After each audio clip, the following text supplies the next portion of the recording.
বাংলাদেশের ধর্মীয় দলগুলা দিনরাত কি করতেছে? ভোটার বানাইতেছে। আর এই ভোটাররা মনে করতেছে ইসলামী দলকে ভোট দিলেই জান্নাতের টিকিট পাওয়া যাবে। ইমাম সাহেবরা দিনরাত কি করতেছে? নামাজি বানাইতেছে। আর এই নামাজিরা মনে করতেছে এক রাকাত নামাজ কবুল হয়ে গেলে জান্নাত কনফার্ম হয়ে যাবে। পীর সাহেবরা দিনরাত কি করতেছে? মুরিদ বানাইতেছে। আর এই মুরিদরা ভাবতেছে হাসরের দিন এই পীর সাহেবই তাকে পুলসিরাত পার করে জান্নাতে পৌঁছায় দিবে। মাদ্রাসাগুলা দিনরাত কি করতেছে? হাফেজ, মুফতি, মাওলানা বানাইতেছে। আর এই মুফতি মাওলানারা মনে করতেছে তারা হইল আল্লাহর খাস লোক, মৃত্যু হইতে দেরি, জান্নাতে যাইতে দেরি নাই। অর্থাৎ আমাদের মুসলিম জনগোষ্ঠীর সবাই যার যার জায়গায় জান্নাতের লাইসেন্স হাতে নিয়ে বসে আছে এবং এই জান্নাতে যাওয়ার জন্য তাদের কাউকেই আল্লাহর রাস্তায় জীবন দেওয়ারও কোনো প্রয়োজন পড়তেছে না, সম্পদ দেওয়ারও কোনো প্রয়োজন পড়তেছে না।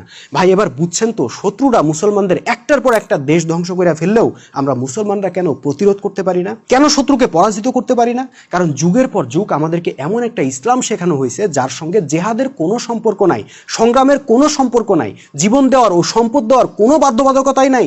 দীর্ঘদিন